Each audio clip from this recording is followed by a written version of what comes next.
On Sport Unlocked, how Christian Eriksen was saved, the next steps in the Denmark star's recovery, and the lessons for football from his cardiac arrest at Euro 2020. The risk of them playing football, of the ICD actually being hit, that's probably of less concern. It's more a case of, are they likely to have a further cardiac arrest? And that's the issue that needs to be addressed. We'll go in depth with the chairman of the Premier League's doctors group, Dr. Zafar Iqbal, the medical chief at Crystal Palace.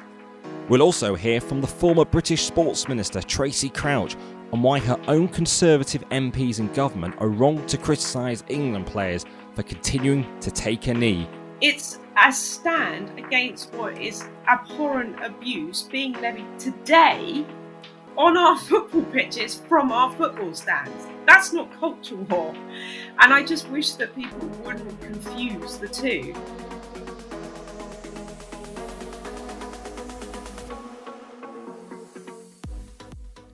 Hello and welcome to the podcast digesting the week's sports news with interviews and analysis. And alongside me as ever, Rob Harris from the Associated Press, is Martyn Ziegler from The Times. How are you doing during the first week of the Euros? Yeah, very good to be with you, Rob. Happy Euros to you, and a very happy Scottish Euros to Tariq Panja of the New York Times. Hello. Ziggs, yes, thank you for that. I spent a couple of days in Glasgow. The return of the Scottish men's team to major international football for the first time in 23 years since France 98. And the atmosphere was electric. And then the game started. Unfortunately, the entire nation was up for it, but you can't legislate for playing against a better team on the day. The chap striker for Czech Republic at the game of his life, Patrick Schick, he scored with a remarkable header and then a shot you will probably never see again from all of 49 yards, and that kind of took the air out of the stadium. But the people I spoke to, I don't think they minded losing the match. They were just kind of happy to be there. The national anthem before the match at Hampden, it was like the stadium was packed. I think it was only 10,000 in the stadium, and that was only outdone by the rendition of "Yes, Sir, I Can Boogie." The stadium was up. The players were probably up for it as well once that was played. And that's kind of the unofficial anthem of the Scottish team at the moment. Yeah, the Marshall Plan didn't quite work out for Scotland, did it? But it does seem to have worked out for UEFA, despite the fact we're in 11 different countries, this pandemic still going on. Actually, things seem to have worked out just about as well as they could have done, I think, for UEFA. Apart from, I guess, the issue around the Christian Eriksen cardiac arrest, which obviously in itself it was a sort of shock, and thank goodness he's okay now.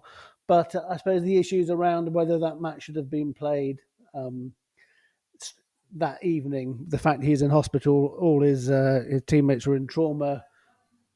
I mean, if you speak to different people, they give you a different idea about what actually took place in those conversations. UEFA say they never threatened to impose a forfeit of the match on Denmark.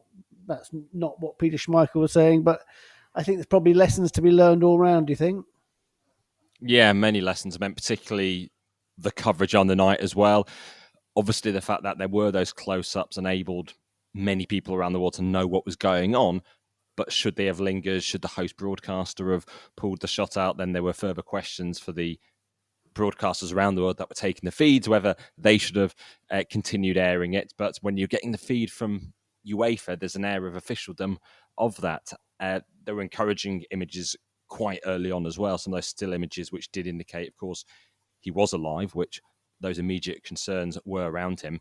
I was at the Tottenham-Bolton game in 2012 when Fabrice Muamba collapsed, and there was that deep uncertainty. And Fabrice Muamba was, in fact, effectively dead, they were saying, for 78 minutes. And it seemed that actually the resuscitation of Eriksen did help to save him here. And as for whether or not the game should have been continued to be played, I think it should have been taken out of their hands by UEFA. It was not the moment, really, for players to be trying to weigh up such matters when they're in such shock and having to contemplate not only the health of one of their teammates, but also their existence in the tournament as well.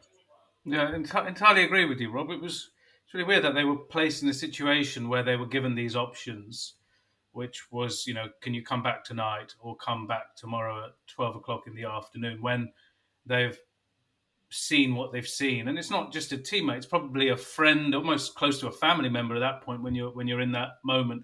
And if you think about players like Kasper Schmeichel and the captain Kjær, they had to speak to Eriksen's partner, the mother of his children, and to reassure her when they didn't know what was going on, and then to come back on the field.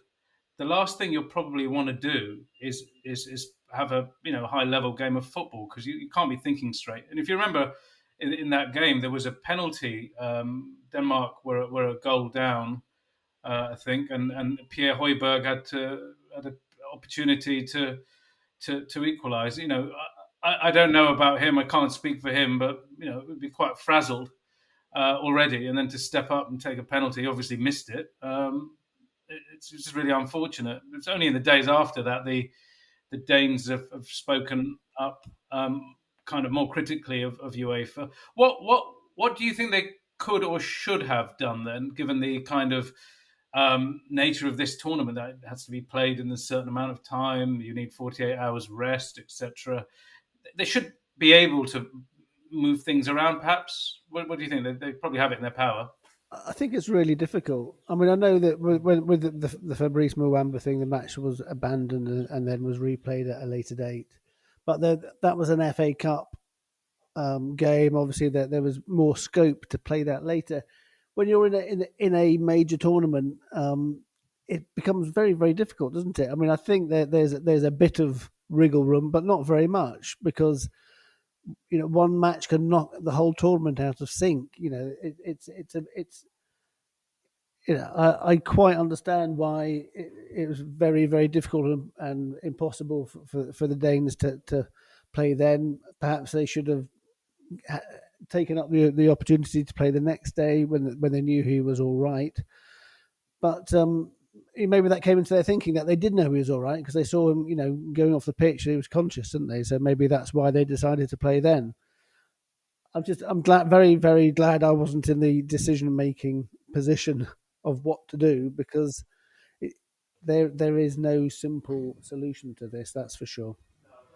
And the question is, when would it be played on the Sunday? Well, there's a desire for it to be played before the other fixtures, so there wasn't a clash, because it would have made a lot more sense just to push the decision into the next day. And even if they had to play during the afternoon when one of the other games is on, it would have been a lot more sensible. And it still would have been several days' time rest before the second group game too. Yeah, and if we're talking about competitive consistency, I think the Euros is nothing on Copa America. For example, that competition we talked about last week has had, it's being moved to Brazil at 2 weeks' notice mid coronavirus crisis. And in terms of a team struggling, the Venezuelan team were supposed to play and did play in the opening match of the tournament last Sunday against Brazil, the new host, Brazil the favourites as well. Venezuela had to fly in almost an entire new squad. They flew in 14 new players less than 24 hours before that game. The coach had probably never seen them. He's a Portuguese man. After 14 positive tests were announced in Brazil. And this new team, essentially 8 changes from the last Venezuelan match, played out to a 3-0 defeat against the host Brazil. And again, it just seems like, certainly over there, you just want to get these tournaments out of the way, because God, this year has been dreadful, hasn't it? Yeah, and if you want to listen from more the players' perspective, haven't heard last week's episode, we did have FIFPro General Secretary Jonas Behr Hoffman on, talking about the issues of player workload, player welfare, and that's well worth a listen back to. Joining us now on Sport Unlocked is Dr. Zafar Iqbal. He's the chair of the Premier League Doctors Group. He's also the medical chief at Crystal Palace. Thanks for joining us on Sport Unlocked. Thank you for inviting me. Well, there were really harrowing scenes last weekend in the Denmark game. What was going through your mind when Christian Eriksen collapsed? Yeah, I mean, the amazing thing was, and rightly so, thankfully, the care that footballers receive, especially at the highest level, is fantastic. And this came on following the Peter Cech incident, whereby every game now, certainly in the Premier League, you have to have a full medical crew on pitch side and also a dedicated ambulance. And we can talk about why possibly Christian had a cardiac arrest. But what is key in all of this was the speed at which the medical team was able to get to the player, start CPR, and put the defibrillator on him, because that's ultimately what saved him. Zaf, what's the arrangement in terms of screening players in the Premier League? Is it an annual thing, or is it just something that happens at the start of their career? How does it work in terms of heart screening? So every academy player, once they enter a particular academy from the age of 16, will have a screen then, and then they have it at least every 2 years. So they'll have an ECG, which looks at the electrical activity of the heart, and also an echocardiogram, which is basically an ultrasound looking at the thickness and the anatomy of the heart. So they have those as a bare minimum every 2 years. And the reason for that is, even though you can have a normal ECG and an echo at 16, 18, 20, you can have changes which develop later on. When we do a signing medical, especially if we have more time, we'll also add in an exercise ECG as well. And the main purpose of that is to have a look and see if any abnormalities arise when they're doing some exercise. How likely is it, not just for a footballer, but for young people to have an incident like that? Chap on the radio seemed to be suggesting, a doctor, that it's more common than we think. It is. So if you look at the data from CRY, Cardiac Risk in the Young, which is a charity which does a lot of research and screening in the area, there's a stat there which shows that under the age of 35, there are 12 young people every week in the UK that die from a sudden cardiac arrest. So these are people that the majority of them do not know that they have a heart issue. And so obviously when incidences like Christian Eriksen, Fabrice Mwamba, because it's in the public eye, people become more aware of that. But unfortunately, sudden cardiac arrest is common.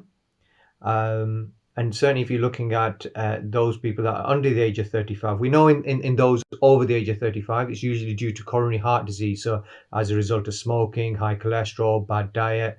But under the age of 35, it's usually due to congenital abnormalities. And most of the time, they may not be aware of it. Unfortunately, I've got a particular interest because my own son has got a heart issue. And twice he had a cardiac arrest while I was working in Liverpool. My wife was at home. And fortunately, because we were aware of his condition, we had a defibrillator at home. And she managed to resuscitate him. And so he's now got an ICD. And thank God, over the last 8 years, he's never needed it. We're just aware of it. But it is common. And I think the key message that we need to take away from here is that the most important thing is not just the screening of people, but because screening isn't 100%, but knowing that people can have access to a defibrillator and people know how to do CPR. Because ultimately, when people do have cardiac arrest, that's the only thing that is going to save them. Every minute's delay is going to reduce your chance of survival by 10%. So it's really important that you get a defibrillator on them as soon as possible. How come somebody can have all this screening? And I understand in Italy they have, it's as intensive the screening process as it is in England, and yet it doesn't. So it doesn't cover everything, does it? The screening, because obviously with Christian Eriksen shows you can still have a cardiac arrest even though all the screening's taking place. Sure. So there's several reasons for that. First and foremost, any screening is not 100%. So it's down to interpretation of the actual test results as well. So people from different races can present differently in terms of their screening and tests. So for example, football players from Africa or the Caribbean, if you look at their ECGs, they may be different to, say, somebody who is from a Caucasian background. East European background. So you need a specialist who can actually interpret and also analyze those ECGs and say what is normal and what isn't normal.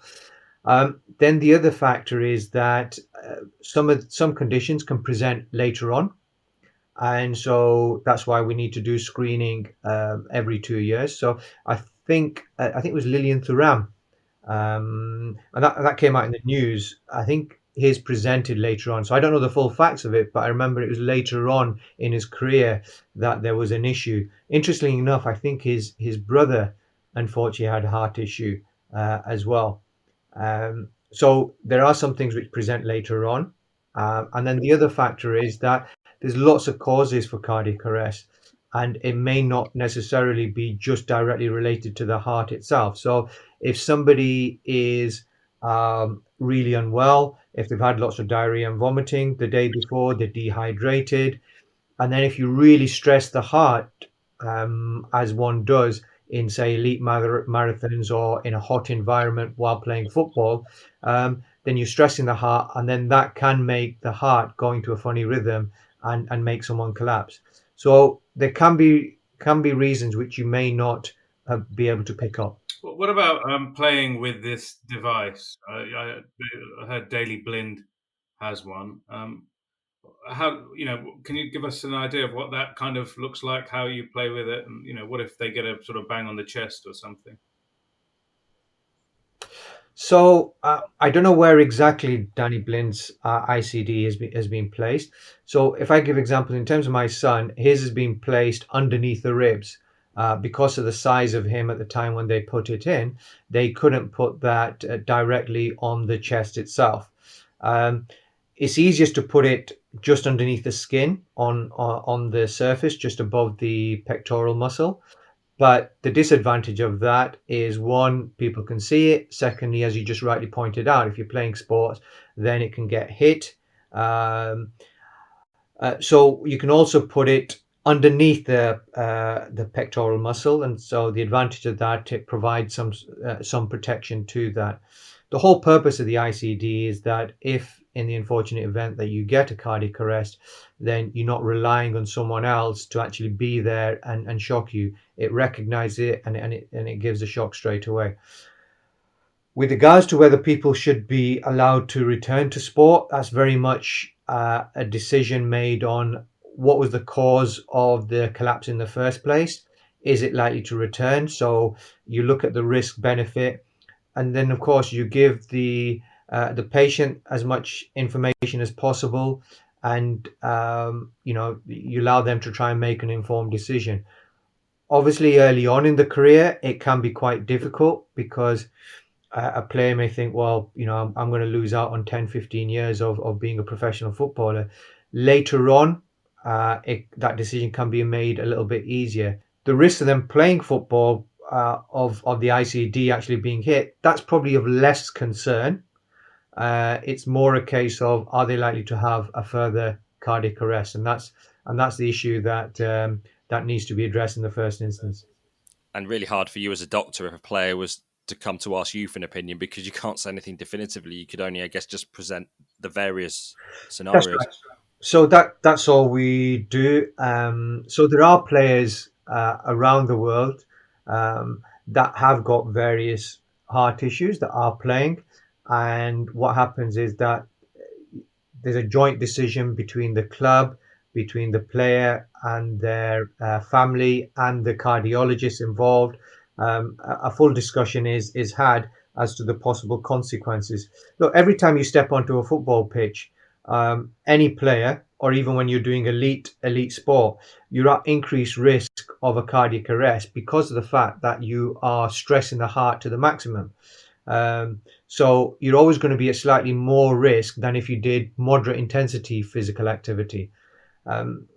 So at the end of the day, everything that the player is given the information, and then you make a decision, a joint decision from there. Is there anything now you as Premier League doctors will take from this Christian Eriksen incident to assess whether any changes need to be introduced, any new screenings, any new resources around stadiums, or anything like that? I can't imagine there's going to be any more screening at this moment in time, unless it comes out that the screening that was done on Christian Eriksen, something new has come up, and that there's any additional tests that we need to do. Nothing at this moment in time. I think, if anything, it goes back to reinforcing the importance of having defibs pitch side, and that at all times. So also at training sessions as well. So we've got to remember that, it's got to be clear that we've got to have defibrillators and somebody who is able to administer the defib and do CPR on pitch side at every training session as well. There was another high-profile medical incident in the first week of the Euros. It's when the France player Pavard said he felt knocked out for about 10 to 15 seconds following a challenge in the game against Germany. There were questions about whether concussion protocols were followed. France later did say that Pavard was not concussed. How are you assessing all these sorts of incidents at the Euros? We can all be armchair critics and say this could have been managed this way and this could have been managed that way. I think there are some things, unfortunately, which are very difficult to explain away. So some of the concussion management, in this day and age where you've got access to video replays and people replaying that back, I've had incidences where I've been on the pitch side. This is before we had access to the tablets and replays, and I've run onto the pitch, and by the time I've got to the player, it's the player is fully conscious and there's no issues. Whereas when you look at video replays, you can then see that actually the way that they landed, it looks like this could have been a bad concussion. But some of the footage that I've seen, as I say, it needs to really be explained by UEFA as well, because of the fact that I think it puts us doctors and also players and managers in a difficult position, because if there's no consistency in the message, then players will say, well, why was it different with regards to that player? How can you say that I've now got to sit out for 7 days minimum for a graded return? And I found, as I say, some of the decisions where it looks from the screen, it looks like a player has been concussed, the way that they've landed. And if you look at our protocols, that's a red flag. The way that a player lands uncontrolled is an indicator of concussion. And then if you're just splashing water on them and, which looks like that you're trying to wake them up and make them more conscious, it's not a great look. But as I say, I'm not actually there, so I don't know exactly what's happened. But I think certainly there's a duty of care for it to be explained to the wider public as well, because otherwise you get misinformation, and then it makes it really difficult for doctors and physios and medical staff. Just to move forward a little bit, just towards once these Euros are done, we'll all be back in the club game and focusing on that again. Just the coronavirus protocols, there's more of us are vaccinated. The players are all likely, or most of them likely to be vaccinated. What will they look like next season? Are we still going to have what we've had in the last season and a half in place, or will it be different? Of course, the protocols have been difficult. It's been stressful for everyone trying to make sure that everybody is following them. I think next season so far, we will still have processes in place. It may not necessarily be as strict. There will still likely to be some testing in place. There will still likely to be some form of social distancing in certain areas. But it all depends in terms of what happens in the community. If it looks like in the community that our value is decreasing, then that's going to give us more reassurance. But if it looks like in the community that it's increasing or we're getting further spikes, then I think that we're going to have no option but to go back to being more stricter. So I think we're just going to have to follow what's going on around us. And can you see vaccines being made mandatory in the Premier League or strongly encouraged, or do you even sense any resistance at all to vaccines, or are players just desperate to get them so they can live their lives as normal? I think it's mixed. To be honest, I wasn't too keen on getting the vaccine myself to start off with, because I just didn't know nobody could convince me or tell me what the side effects and risks were, especially when you hear about the government having given a waiver to the to the vaccine providers that if there were any side effects in the future, that they wouldn't be held liable. So that didn't instill confidence in myself. Look, to be honest, I think you've got to give credit where credit's due.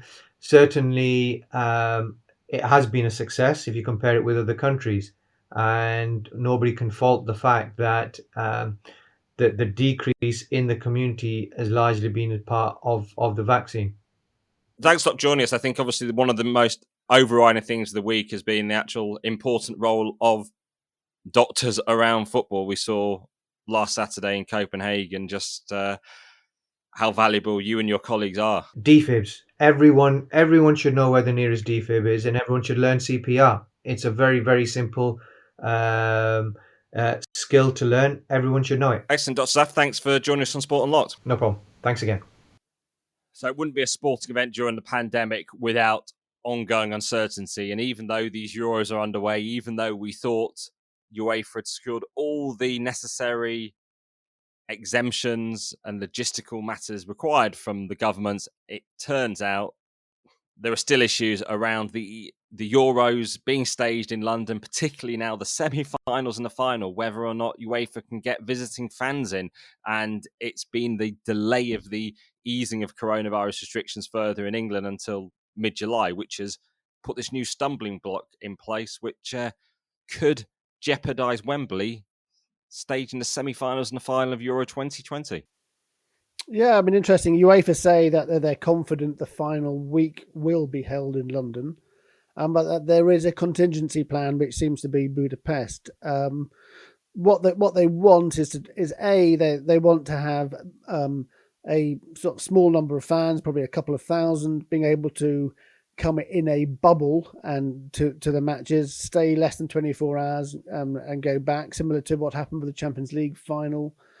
And also they want exemptions for their VIPs, broadcasters and commercial partners, subject to the same restrictions as UEFA staff. So it's a difficult political one for the government. They don't want to, I guess, lose any popularity by allowing these exemptions for the top brass. But on the other hand, it's important that they honour their commitment to UEFA in terms of the possible future 2030 World Cup vote. Well, it's a fast-moving situation, and this is what the Prime Minister Boris Johnson had to say on those talks with UEFA on Friday afternoon. We'll do what we have to do to keep the country safe from COVID. That's obviously going to be our priority, and we'll be talking to UEFA about what they want and see if we can make some sensible accommodations. But the priority obviously has to be public health. Government, from the Prime Minister Boris Johnson and other ministers, have spoken to UEFA over the last few days about this. What's funny is that the exemptions that you mentioned, they're kind of already. We thought they were already agreed, didn't we? And I think it's down to numbers. I think about 1,000 are already allowed. I think UEFA wants more of these people. And I think they don't want to call them VIPs, but that's exactly what they are, I suppose. We say sponsors, broadcasters, FA presidents, etc. But they are VIPs, and it feels like quite a dirty word given the pandemic and the fact, I suppose, normals or people who aren't in that category are going to find it hard to come for the game. My guess, total guess here, is that they'll probably figure out a way to get the VIP numbers bumped up, and maybe not the supporter numbers. What do you think? What do you think will happen? Because this Delta variant is at risk of a third wave here. And probably it's worth acknowledging here, of course, that actually there are some exemptions in place at the moment, including for media. Media, even the group stage, are able to fly into London as long as they go from effectively their hotel to the stadium and then leave again. They are able to come in and be exempt from quarantine even now. So it's effectively looking for an extension of that for more fans and sponsors by the time we reach the semis and the final. Yeah, I think it's really important for English football and its future relations that they managed to get the final week and the semi-finals and the final. It would be pretty disastrous if they didn't. Yeah. Oh, one saving grace here for everyone is London itself. It's perhaps the most international city in the world. Whoever gets to the final, there's probably going to be thousands of people who are sort of allied to that nation one way or the other through relatives or through being born there, etc. Whoever gets there's probably going to be thousands of people who would want to wear the shirts of or the colours of whatever team is in the final. So that is a bonus for UEFA that they probably wouldn't get anywhere else. Certainly not in Budapest. The only other big issue UEFA have had to face is Cristiano Ronaldo moving a popular fizzy drink from in front of him at a press conference. For whatever reason, we're not quite sure. Tariq, you've been looking into this a bit? Yeah, I kind of looked at it, kind of saw the reaction. You have, again, everything is so polarized these days. Some people saw him as a hero for moving a sugary drink out of the way, and he shouted the word agua out when he pulled a bottle of water in front of him instead, and saying he's promoting a healthy lifestyle. And I'm not too sure I buy that. Ronaldo has promoted soft drinks in the past, and he also has promoted fast food. For example, there's pictures of him and videos of him with a giant bucket of Kentucky Fried Chicken. I think in one of the Asian markets. I don't know. Maybe you can wash that down quite nicely with water, perhaps. But again, there's a lot of hypocrisy here. My theory, perhaps he didn't want those bottles there for whatever reason, and also Coke isn't one of his sponsors. Maybe if it was a Ronaldo company, he'd be more inclined to have that there. Perhaps he doesn't like this. What is it? The economic concept of free riding. Ronaldo has however many million followers, etc. He's popular the world over, and he probably thinks, well, come on, UEFA or whoever you are, you pay me if you want me to sit in front of your bottles. And I think I don't know. I don't think he's got a point there. Where are you on this, Rob? Well, I think he was actually so vague as it allowed people to read into it what they wanted to, because he just said drink water, of which people then interpreted as a health message, of which he didn't indicate that in any way. And it allowed him to perhaps be seen as some health activist rather than actually just covering up a sponsor who wasn't backing him. And then we had the incident with Paul Pogba, who was doing a press conference with a bottle of Heineken Zero in front of him, and he removed that from being there. So even though it was alcohol-free, it was still a beer company, which goes against his faith. Yeah, Paul Pogba is Muslim, and to be honest, Heineken is not making money off no alcohol beer, really, is it? Let's be honest. It's making its billions from selling beer. Paul Pogba's religious convictions perhaps slightly different to Ronaldo, that don't marry with that particular product. I don't know. It's a really interesting debate, though, isn't it? Where you're going to have players' conscience, players' allegiances elsewhere, etc. They all come to bear on tournaments like this, where you have 6-10 sponsors, and they all have to be aligned with them. I don't know quite what UEFA makes of its sponsors, who are indirectly paying these players quite a lot of money, because they pay UEFA. UEFA pays the national associations. They pay the players the bonuses. So, I mean, it's all part of the same system, isn't it? It seems to me a slightly strange thing, and it's certainly not some sort of health campaign, that's for sure. And also sort of ludicrous reports suggesting that it had led to Coca-Cola losing billions off its share price, which I think complete nonsense. You won't find any disagreement here. Rob, you found an article, didn't you, on Sportico, which seems to suggest the actual share price declined well before Ronaldo even appeared. Again, it didn't stop Ronaldo getting, again, all this kind of praise, etc., for hurting a sugary brand. Yeah, it always helps to do a bit of a fact check. Something might look good on a viral tweet or going round, but actually often delve behind it, and it's not as exciting.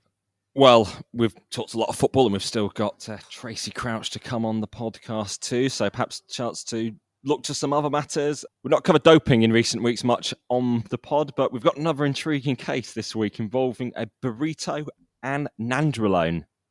Yeah, so this is Shelby Houlihan, an American middle-distance runner who has been banned for 4 years for the steroid nandrolone, and it has led to some of the most, I would say, ridiculous claims from her and her coach about how this came to be in her body. And actually, has provoked some interesting response in America. Alan Abrahamson, the renowned Olympic writer there, has written a really strong piece saying that actually, in many cases, people view black sprinters, Russians, Kenyan distance runners, that they're the people who dope, and somebody like Shelby Houlihan, people that seem to be giving her the benefit of the doubt because she's claiming she's never heard of nandrolone, and she got this positive test from eating a burrito from what she described as an authentic Mexican trailer. Read from that what you like. You mentioned the other US athletes. In the past year, we've had Christian Coleman, world sprint record 100 meter, world 100 meter champion. We've had 110 meter hurdler Biana Rowlands, champion at Rio, I think, and Omar Craddock's a triple jumper who won Pan American Games. Those three people have something in common. And the level of media coverage and the level of kind of upset around them, the firestorm, it's been nothing like the reaction to this story involving Houlihan. All three of those people, I would argue, had a higher chance of winning medal at the Games, but they didn't generate anywhere near the same heat. And I don't know, make of that what you want. The other thing I find quite interesting is we haven't had the CAS reasoned decision out. That is going to be published in the next day or two.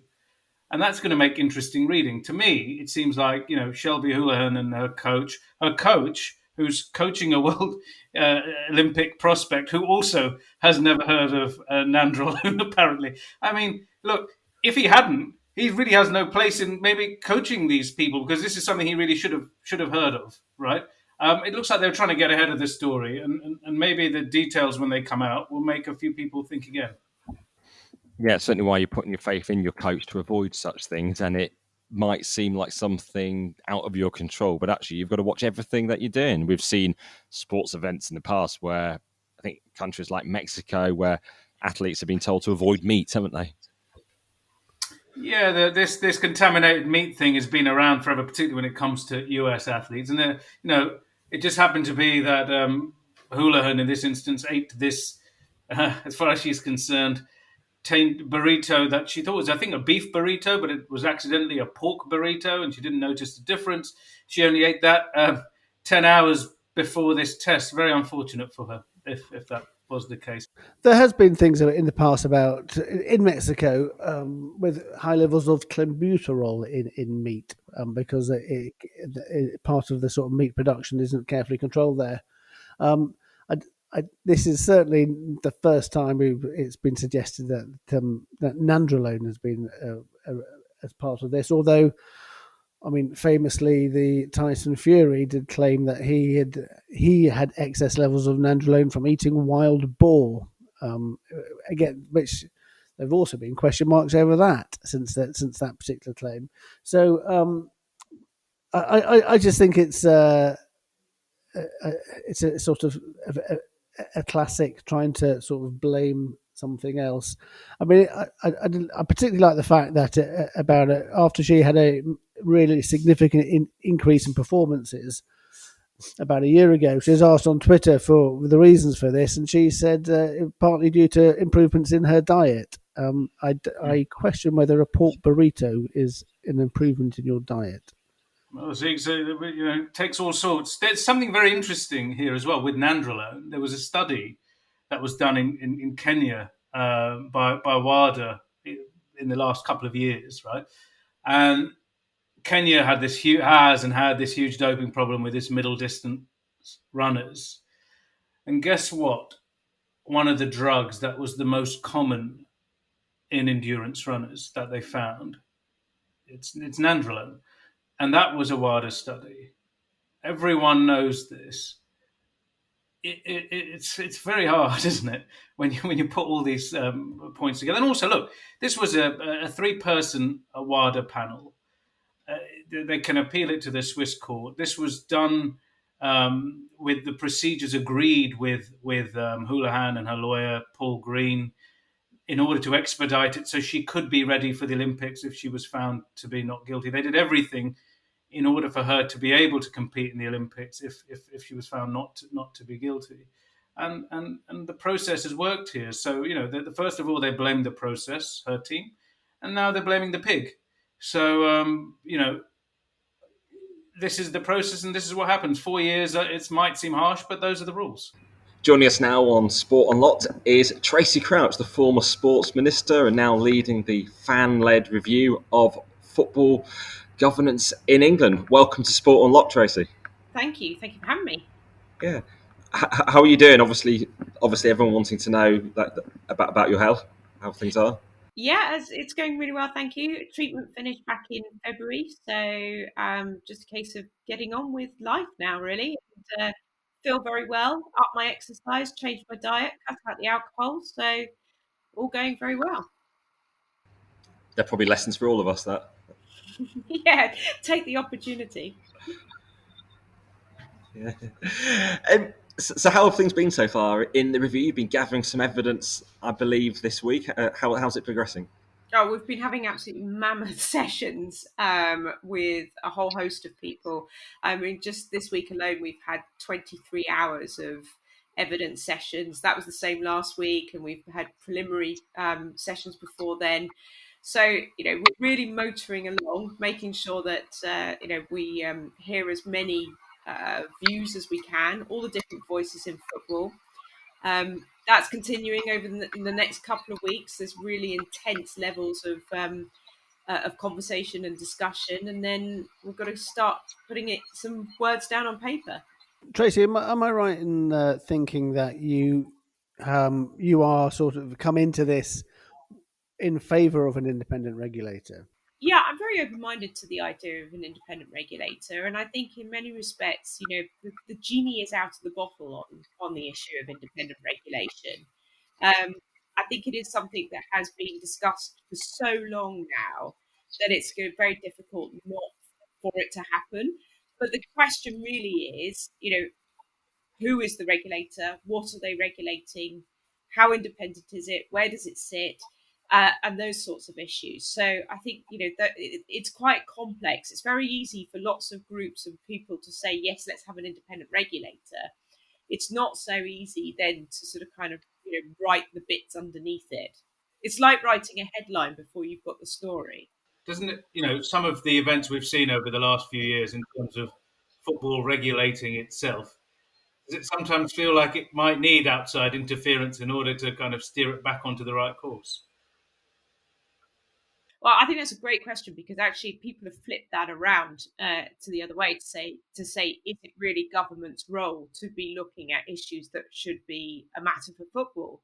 And for many years, ministers like myself and other politicians who've stood at the dispatch box have said football should be self-regulatory. It should be looking after itself. It should be able to manage itself.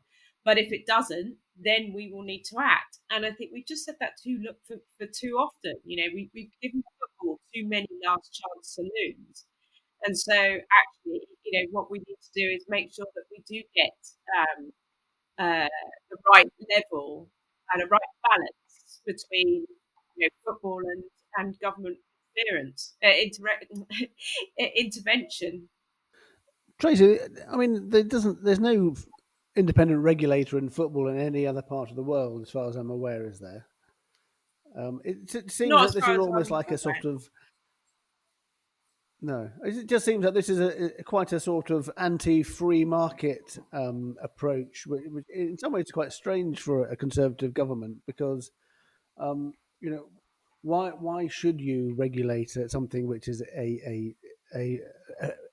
essentially operates in the rest of the world without this happening? Well, I think you've got to remember that football is very important to this country, and we could lay claim to being a founding nation of football, and I think it is really important that we get it right here.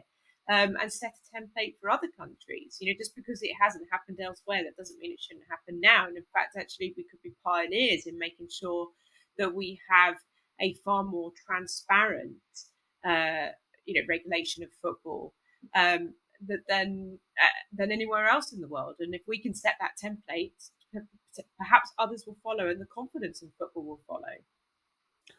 Tracey, for many fans, I think it's the ownership is the key issue.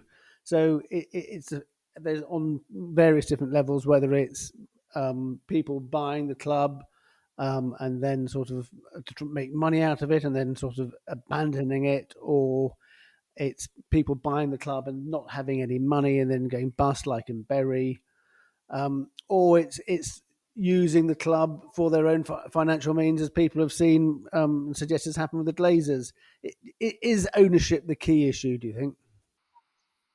It's certainly one of the key issues, and we're definitely looking at it. I mean, we've heard some dreadful stories throughout the process so far, and we've got, I know from the schedule next week, we'll hear more of the same, of owners who have come and used football clubs almost as their playthings. And it means more to people than that. I think people recognise that being involved in football is about business, but at the same time, business needs to recognise that football means more to others than that. That it's a community asset, that it is important to generations of people who've supported that club, the role they play in their local areas, and so on. So actually, it's that sort of kind of getting the balance right of making sure that fans obviously appreciate that richer people than them can come in and invest in a club, but at the same time, those investors need to understand the importance and value of that club to other people. Do you think you, as sports minister, would have started commented on individual governing body decisions? There's been quite a lot of focus, obviously, how currently the Culture Secretary Oliver Dowden commented on the Ollie Robinson case, and as we look at the review, the fan-led review, it's about how much should the role of government be in any of this, and that seemed to be a direct intervention in a governing body investigation. Personally, I wouldn't have put out that tweet. I would have discussed the issues privately with the chief executive officer, Tom. I would have just picked up the phone to Tom. But I wouldn't necessarily have said anything in public like that. I do think there is a role sometimes for politicians to make public statements on certain issues, but it kind of felt like it was a disciplinary matter, and you can when there are issues like that, sort of kind of not hide behind, but you can use that as a reason not to comment on things. My worry is that having commented on it once, do you have to keep on commenting on it? And with the Ollie Robinson cases, it's very, I mean, it's interesting, it's complex, it's obviously raised concerns in different communities about what he's done and everything else. But at the end of the day, there's a young cricketer involved as well, and politicians suddenly piling on pressure is not necessarily helpful, into what he has. He's found himself in the centre of a political storm. And at the same time, I feel sort of kind of, the ECB have got they couldn't have got it right either way, because they work in some incredibly diverse communities, and so it's important that they take action, about these things. So I that's why I wouldn't necessarily have commented in public, but I certainly would have picked up the phone. Yeah. I mean, just on a couple of things. I mean, it does seem the fact that there's a sort of deliberate sort of policy of involving sport in some sort of culture war. There's the whole taking the knee issue, which we've had Priti Patel, Jacobs Rees-Mogg speaking about. I mean, I was going to say, Martyn, that's because they don't understand it, right? So this is what frustrates me about politicians and I know I'm a politician, right? And I know I'm talking about my own side here, but the level of abuse that the players get is phenomenal. The only gesture that they have that shows that they want to, stand up against this level of abuse is to take the knee. And they have collectively discussed it as a collegiate group of young men and agreed to do that. And I just think, why are my colleagues saying that this is a political movement instead of investing their time and their energy criticising the young men out there that are victims of racial hatred? Do something in Parliament to stop them from being abused in the first place. Right? The Home Secretary has the power now to change legislation to make that a particular, racism in football a particular hate crime. So instead of criticising players for doing something that's standing up for themselves, change the legislation to stop it from happening in the first place. That's my view on it. It's nothing to do with a culture war. It's to do with racism. But I just think, instead of sitting there and making some judgment on the political mindset of football players, actually just for a nanosecond think a little bit deeper as to why they're doing what they're having to do. It doesn't seem to be too radical a thought that if we actually stop people from hurling racist abuse, the players might then not need to take the knee. Sounds, when you're sort of commenting, obviously, on the reaction to some of the politicians on things like taking knee, it reminds me when Gareth Southgate said, "I'm involved in a sport I love, and initially, at times, I don't like." Do you feel like that about politics sometimes? You like politics, but maybe not the whole political industry and politicians. I just get cross when people confuse the different issues, and I don't. We do have a thing at the moment, issue about culture wars and people removing pictures of the Queen or taking down statues or what have you. There is a valid debate to be had on that. Footballers basically standing up against racism is not a culture war. It's a stand against what is abhorrent abuse being levied today on our football pitches from our football stands. That's not culture war. And I just wish that people wouldn't confuse the two.